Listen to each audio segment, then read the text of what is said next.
Holy, happy Holi. ए DJ गाना बजा, गाना बजा।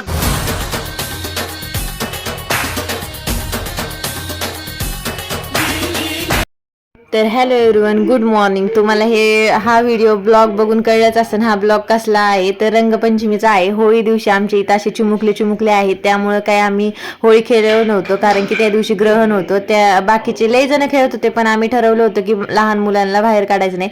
तर असं आम्ही काही खेळत होतो. हे दिवस, हे उड्या चिखलात जे बायका मारतात, लेडीज मारतात, ते पाहून तुम्हाला वाटत असेल की लहानपणीचे दिवस आठवले असतील का नाही. पण आम्ही एवढं एन्जॉय केलं ना की हे क्षण आमच्या आयुष्यातून कधीच म्हणजे जायचे नाही. तर खूप मस्ती केली, इतकी की सांगू पण शकत नाही. जर तुम्हाला सेकंड पार्ट पाहिजे असेल तर नक्की कमेंट करा. सेकंड पण पार्ट मी देऊन जाईन. एवढे ब्लॉग शूट म्हणजे एवढे व्हिडिओ क्लिप काढून ठेवलेत, आठवणी राहतात, मेमरीज राहतात.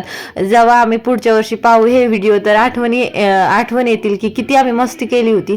तर असं सुंदर आम्ही एकदम म्हणजे इतके मुलं तर इतकी मस्ती करत होते, कुठून पण पाणी आणायचे, ओतायचे. हे लेट आल्या होत्या त्यामुळे त्यांना परत एक झाले की एक बकेट होतच होते. पण लहान मुलांनी पण एवढी मस्ती केली, बलून आणायचे, बलून फेकायचे. तरी तर आमचे तोंड तर असे झाले होते की एकमेकाला ओळखत पण नव्हतं कोणी, काळे काळे झाले होते सगळे. आणि तिकडून मुलं पाणी आणून एकमेकाच्या अंगावर टाकत होते. तर अशी काही आमची मस्ती चालू होती. तर तुम्ही पण रंगपंचमी खेळले का, काय काय मस्ती केली, तर नक्की कमेंट करून सांगा. आणि तुम्हाला सेकंड पार्ट जर ब्लॉगचा हा रंगपंचमीचा पाहिजे असेल तर नक्की कमेंट करा. आणि आमची इथे लहानपणीची मस्ती चालू होते, पण आमचं मध्येच रेल्वे ट्रेन तुटली, परत जॉईन झाली. पण ही मस्ती, हे दिवस परत कधीच येणार नाही. थँक्यू.